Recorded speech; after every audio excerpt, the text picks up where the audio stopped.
राष्ट्रपति के एड्रेस के बारे में बोलते हुए आज पार्लियामेंट में लोकसभा के सेशन में प्रधानमंत्री श्री नरेंद्र मोदी ने किसान आंदोलन के बारे में कहा कि किसानों को मिनिमम सपोर्ट प्राइस मिल रहा था, मिल रहा है और मिलेगा। और साथ ही उन्होंने कहा कि मंडियां थी, हैं और रहेंगी। और ये भी कहा कि मंडी जो है, अगर सरकारी मंडी है तो प्राइवेट मंडी है। इसके बारे में उन्होंने जो कहा, ये बात बड़ी स्पष्ट है कि मंडियों के बारे में जो नया कानून आया है एपीएमसी बाईपास एक्ट, वो अल्टीमेटली जो सरकारी मंडियां हैं उनको ख़त्म करेगा और प्राइवेट मंडियों को ही एक इजारेदारी मोनोपोली देगा।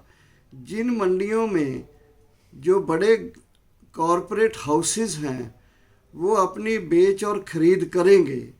और ये जो सिस्टम है, ये सिस्टम असल में पहले 3-4 साल किसानों को नहीं पता चलेगा, लेकिन अल्टीमेटली ये मंडियां जो है एपीएमसी के एक्ट के तहत चल रही, ये ख़त्म हो जाएंगी और प्राइवेट मंडियां रहेंगी। अब कोई ये पूछे कि जब दोनों मंडियां हैं तो आपको क्या दिक्कत क्या है, तो मैं ये कहना चाहता हूँ कि एक तरफ दिल्ली का all India institute of medical sciences है, एम्स, और दूसरी तरफ है फोर्टिज या अपोलो हॉस्पिटल।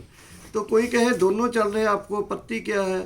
तो मैं ये कहूँगा कि एम्स जैसे ही प्राइवेट अस्पतालों को भी नहीं रहना चाहिए, एम्स जैसे हॉस्पिटल ही केंद्र सरकार को बनाने चाहिए, विकसित करने चाहिए, क्योंकि वो जनता को एक तरह की सहूलियत देते हैं। दूसरा, प्रधानमंत्री जी ने पार्लियामेंट में पास करने की बात कही।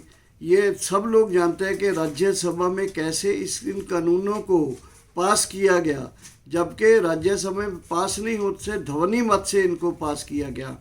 और इसके बाद जैसे ये अपने प्रधानमंत्री जी ने आगे कहा कि ये जो रिपील की बात किसान करते हैं, इसमें उन्होंने कहा कि मेरा किसानों को बहुत रिस्पेक्ट है, इसीलिए मैं किसानों को बड़े मिनिस्टर्स अपने लगाए हैं बातचीत करने के लिए।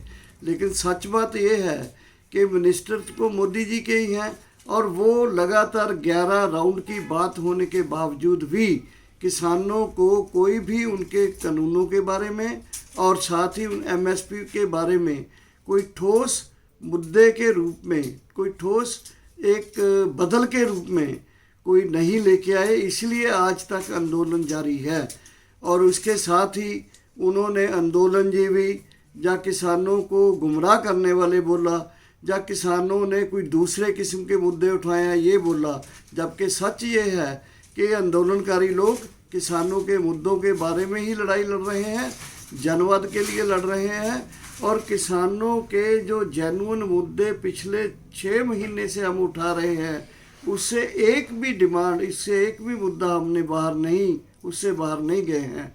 और ये जो बात है, तो हमारे तमाम किसान भाइयों को, जनता को मैं डॉक्टर दर्शन पाल संयुक्त किसान मोर्चा की तरफ से आह्वान करता हूँ कि इस पूरी जो मोदी साहब का जो ये आह्वान, जो कहना है पार्लियामेंट में, उसको समझे। और जो किसान आंदोलन में लगे हुए लोग हैं, लीडर्स हैं, उनके बारे में जो उनका कूड़ प्रचार है, इसको समझें और उसकी बात में ना आए और इस आंदोलन को आगे बढ़ाएं। आपका बहुत बहुत धन्यवाद।